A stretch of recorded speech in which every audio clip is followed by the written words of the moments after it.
Саан өдөр 1 сарын 19. Энэ жилийн цагаан сар чинь нэрээ 2 сарын 21 гэсэн шиний нэгэн 2 сарын 21-нд одоо сар 1 сарын хугацаа үлдчих шиг байна. Тэгээ цагаан сараар хамаатан садтайгаа очиж золохоор зарим нэг залуучууд дээр нэг амар асуулт орж ирдэг те. Тэр юу вэ гэхээр за хизээ хүнтэй суух гэж. Илмрээ хизээ дагуулж ирэх гэж. Нөхрөө хизээ дагуулж ирэх гэж. За одоо хүүхэдтэй болохгүй бол одоо оройтлоо нас чи явлаа. Нэ.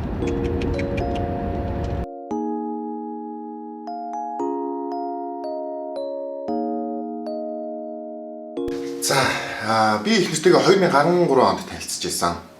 13 оны сүүлээр. Тэгээд бид хоёр үерхэд 2 жил болоо тэгээд нэг гэрт орж исэн. Тэгэхээр бид хоёр 2 жил үргэлжсэн. Тэгээд нэг гэрт ороод 1 жил хамт амьдраад тэгээд манай хамгийн анхны одоо том хүүгээ бид хоёр олж исэн. Тэгэхээр 2 жил үргэлжсэн, 1 жил хамт амьдарсан. Тэгээд бид хоёр хүүхэдтэй болсон. Би энэ цаг хугацааг ер нь бол бас яг би бинийгээ таньж мэдхэд хангалттай цаг хугацааг зарцуулсан болов гэж би бол хувийн зүгээс боддог. Тэгээд манай ихнэр бит хоёр бол бас одоо бусад үеийнхэнтэй найз нөхдөсөө бол бас харьцангуй сүулт гэр бүл зохиогоод харьцангуй сүулт бас аав ээж болсон ийм хүмүүс. Дөнгөж 22 23 тай тий. Одоо ихэнх хүүхэд залуучууд бол их сургуулаа нэг 22-оос 23 насны дээр төгсөж байгаа болов уу гэж бодож байна. Тэгээд нэг зүйл юу вэ гэхээр яг тэр их сургууль сурч явах хавцтай болвол санхүүгийн талаасаач тэр одоо орон байрны талаасаач тэр ихэнх нь бол дандаа эцэг эхийн харьяат ийм явж байгаа шүү дээ. Тэгэнгүүт одоо нөгөө гэр бүл зохиогоол хүүхэдтэй болоод тусдаа гарах шаардлага гардаг ч юм уу одоо яадаг чинь ингээд ирэнгүүт нөгөө өөрөө орлогын их усүр байхгүй ажил төрөл гэдэг зүйлээ яг хараахан олоогүй байгаа дээрээ ингээд өөрийгөө яайдаа гэжсэн хүн чинь дахиад нэг юм хоёр хүнийг тижээх хэрэгтэй болоод ирдэг. Тэгэд энэ өөрөө бас нэлээд олон асуудлуудыг дагуулдаг юм болов уу гэж би боддог.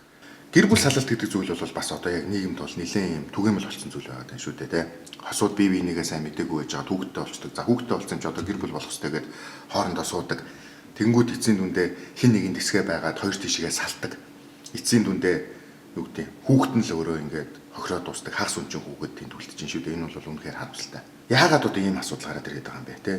Энэ дээр ер нь би өөрийнхөө байр сууриа миний бодлоор шүү. За хатан бол гэдэг хүний бодлоор ер нь ямар шүү явбал илүү одоо тэр нөгөө гэр бүл салалт гэдэг ч юм уу те бүтэлгүй гэрлэлт гэдэг тэр зүйлийг арай багасгах юм бэ гэдэг дээр би бол бодоод байгаа байхгүй.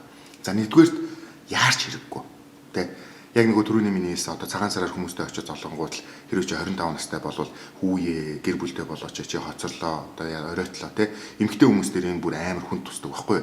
Яана ч одоо хүүхэд ч оройтлоо гэж баг хүүхэд гаргаж чадахгүй насаараа баг ганц би явах гэж байгаа юм шиг юм бол амар ингээд сэтгэлд нь ингээд юм хийгээд те энэ үр айгу буруу барууны төвшин дээр одоо барууныхан бол те яг л сая би хэлсэн ер нь бол 30 гарцсан өөрөө тодорхой хэмжээний орлоготой болцсон бие даагаад хамгийн гол нь хувь хүн өөрөө бие дааж амьдраад сурцсан те хин нэгний харьяат биш аав ээжээр шийдвэрээ гаргуулах биш яг ганцаараа амьдрах амьдралыг туулах гэдэг ямар байд юм бэ гэдгийг өөрөө мэдсэн хүн гэр бүл зохиогоод явах юм бол энэ нүрээ илүү өөрийнхөө үүрэг хариуцлагаач хумдсарладаг энэ нүрээ бас илүү одоо нөгөө эрүүл гэр бүлийг бий болгоход маш том ач холбогдолтой болов уу гэж би бодоод байдаг байхгүй. За тэгээд заяаныхаа ханаа оллоо гэж бодъё те. Одоо нөгөө үргэлж байгаа тэр залуучин эсвэл охинчин чи бүр чин сэтгэлээсээ хайртай болоод энэ хүнтэй л би одоо гэр бүл зохиовол надад үнэхээр аз жаргалтай байна. Би энэ хүнтэй л суумаар байна. Гэр бүлээ болгомоор байна гэдэг ийм бодол төрдөг шүү дээ.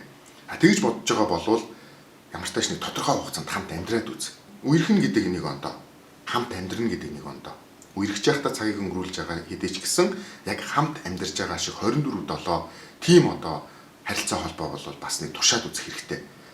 Иннээс хамаарад хүмүүс бас яг нөгөө бодож исэн тэр нэг төсөөлөл ондоо болоод ирдэг. За энэ хүн би үнэхээр хайртай гэж ингээл хараад шохорхоол те дурлал ингээл явж байсан бол хамт амьдраад ирсэн чинь өөрийнх нь чамд айгууд нэг юм дутагдaltaй талууд ингээд ажиглагдаад байгаа юм шиг чи хамт байж чадахгүй юм шиг те тиймэрхүү зүйлс ер нь бол ингээд ажиглагдаад гараад ирдэг. Хүмүүс залуучууд ерөнхийдөө миний бодлоор юун дээр алдаад байна гэдэг тэгэхээр нөгөө үерхэж явах хугацаанд хүүхэдтэй болчих те. Тэнгүүтээ окей хүүхэдтэй болсон юм чинь одоо суух нь гарцаагүй боллоо. Аав ээж нэрэн ч гэсэн за одоо ингэж юмсан болсон байна. Одоо ингээд хоёр хүүхдээ хооронд нийлүүлээ гэр бүл зохиолгоё гэдэг ч юм уу те. Тэнгүүд нөгөө хамт амьдарч үзээгүй нэг дээвэр доор орж үзээгүй тэр хосууд асуудал үүсээд эхэлдэг. Хэрэлддэг, маргадаг. Би чамайг ийм гэж бодоогүй, чи намайг ийм гэж бодоогүй, чи намайг хүлээн зөвшөөрөхгүй ингээл янз янзын асуудлууд гарч ирдэг. Тэрнээсээ болоод нөгөө салалт гэдэг зүйл гарч ирж байгаа байхгүй. Тэгэхээр би юу гэх гээд ингээд тэгэхээр хүүхэдтэй болохоосоо өмнө те хүүхэдтэй болох гэж бас битгий хараарай гэж байгаа. Хүүхэдтэй болохоосоо өмнө магадгүй нэг тодорхой хугацаанд хоёулахна хамт амьдраад би бинийгээ илүү таньж мэдээд те ингээд одоо явах цаг хугацаа бас гаргаарай гэж хүсэж байна. За мэдээж тэгээд одоо нөгөө үлгэр дээр гардаг шиг те ингээд байнгын инээд баясал хөөртэй тийм амьдрал мэдээж байгаад байна гэж бол байхгүй.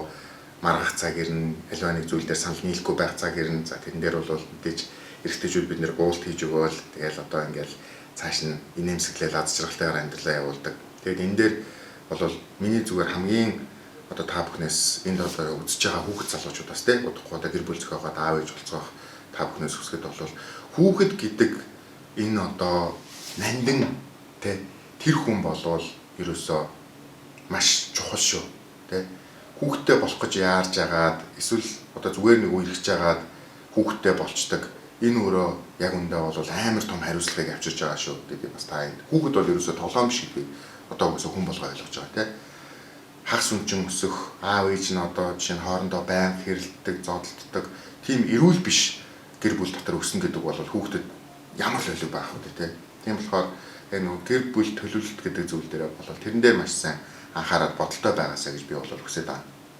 За мэдээж энэ бол зөвхөн миний бодолтой дахиад хэлээ энэ бол миний бодол надтай санал нийлж болно нийлэхгүй гэж болно. Яг одоо энэ нөгөө нэг чи одоо 22 25 нас хүрчлээ 30 хүрлээ гэр бүлээ зохиогооч оройтлоо гэдэг энэ чиг хандлага ер нь одоо миний үеийн залуусаас эхлээд ер нь бол байхгүй болж байгаа болов гэж би бодож байна.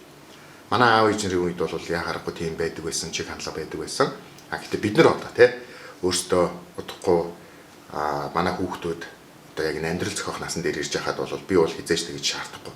Чи 25 нас хүрчлээ чи 30 хүрлээ ганцаараа яваад байх юм юу бодож байна гэдэг ч юм уу тий. Тийм зүйлийг би бол шаардахгүй. Болох ёстой юм болох цагтаа л болно гэдгээр бол би хандж байгаа. Амьдрал одоо бид нар чинь ганц л амьдрал шүү дээ тий. Ганцхан олсон амьдралаа аз жаргалтай амьдрахын төлөө бас хит яруу шийдвэр битээ гаргаарай. Тэгээ дээрэс нь бас хүүхэд гэдэг зүйл бол үнэхээр бас том хариуцлага шүү гэдгийг та бүхэнд хэлье. Хүүхэд аз жаргалыг авчирдаг. Хүүхэд гэдэг бол ерөөсөө чиний ертөнцийг дотоод ертөнцийг те гэрэлтүүлдэг. Одоо гэрэл гээгээ дуу чимээ бүхэн одоо аз жаргалтай гоё зүйлийг нэмжээдэг. Ийм одоо зүйл гэж хэлэх нь бас сони те. За хэд тэгэл хэлчих те. Ийм одоо хүн шүү. Хүүхэд гэдэг бол